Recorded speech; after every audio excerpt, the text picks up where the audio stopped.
Ya. Assalamualaikum warahmatullahi wabarakatuh.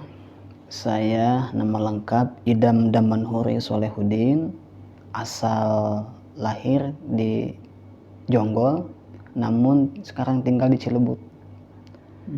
Alhamdulillah pada kesempatan kali ini di 10 Ramadan terakhir saya diberikan amanah untuk mengimami sholat Qiyamul Lail. Seperti itu. Sampai ketemu dengan Siti Tisor itu ada informasi? Dulu tahun 2016 saya pernah ngimamin juga. Tapi waktu itu dulu saya menggantikan menggantikan guru saya yang sedang halangan. Kebetulan saya tinggal lebih dekat, jadi silaturahmi menyambung lagi begitu. Jujur kalau untuk jadi imam tetap saya baru menjalankan 1 tahun lebih ke kedua tahun ini. Untuk Qiyamul Lail baru pertama ini. Begitu.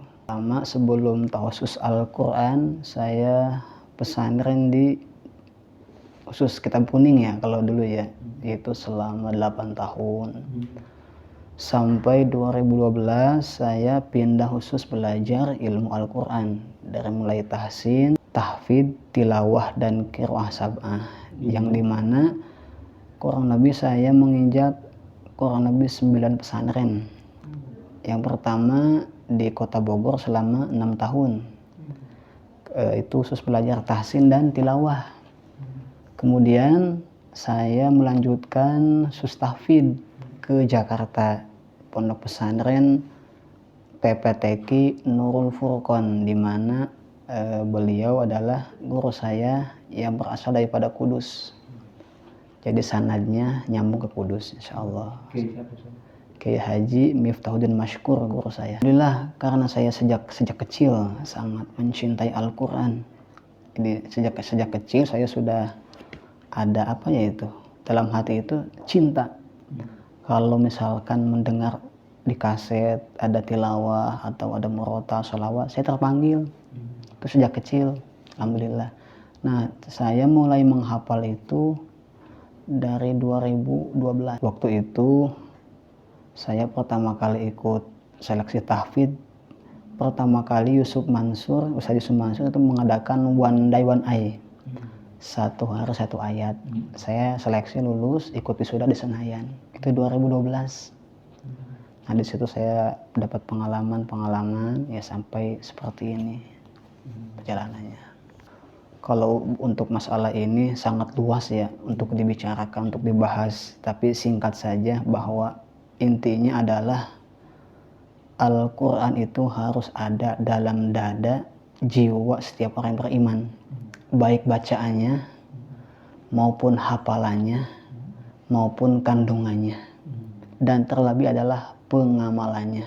Sekali lagi saya tekankan bahwa Al-Quran harus senantiasa ada dalam setiap dada orang yang beriman, dalam jiwanya. Apa? Bacaannya, hafalannya, kandungannya, pengamalannya, dan mensyiarkannya, seperti itu. Saya selalu bertanya setiap kali silaturahmi kepada guru saya, bagaimana Al-Quran ini hanya dipelajari oleh santri saja, pelajar saja tidak.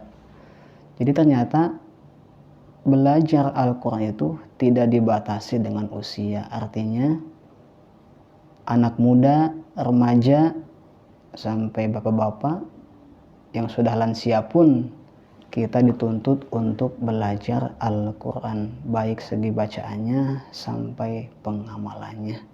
Seperti itu. Kalau kesan jujur semenjak saya 2016 ngimami di sini, saya sendiri malu. Kenapa malu? Saya sebagai seorang yang masih muda jiwanya, melihat jamaah yang sudah lanjut usia, rata-rata di atas kepala 30 ke atas, kok bisa bersemangat istiqomah menghidupkan 10 Ramadan terakhir dengan melaksanakan Qiyamul Lail, yaitu sholat berjamaah, yang dimana sejak waktu itu juga sudah 1 malam 1 juz. Masya Allah, di situ saya terbangkitkan semangat rohaninya, giroh ibadah ya. Jadi saya justru belajar daripada bapak-bapak di sini jamaah, sehingga sejak di situ saya bawa sampai sekarang saya menikah, belajar terus, semangat itu tidak hilang, masih. Jadi gimana ya, kelihatan semangat wujud semangat jamaah masjid di sini sampai melekat dalam diri saya gitu. Kenapa saya sekarang bisa kembali lagi ke sini? Ya karena ingin menyatu, ingin belajar, walaupun memang saya di sini sebagai imam, tapi selebihnya di samping itu sebetulnya saya itu belajar semangat. Jadi guru saya pernah bilang banyak sekali metode masalah menghafal itu, cuma semua metode itu akan sirna, sia-sia tanpa ada kemauan. Artinya apa? Artinya bahwa setiap pemuda pelajar itu harus punya kemauan, tekad yang kuat, apapun itu.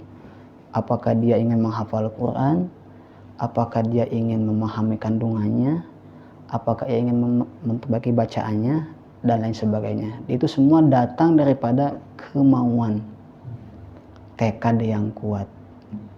Sesuai dengan kaidah ulama dalam kitabnya, idzil fata hasbu tiqadihi rufi wa kullu man lam yatakil lam yantafi, bahwasanya setiap pemuda itu tergantung cita-citanya.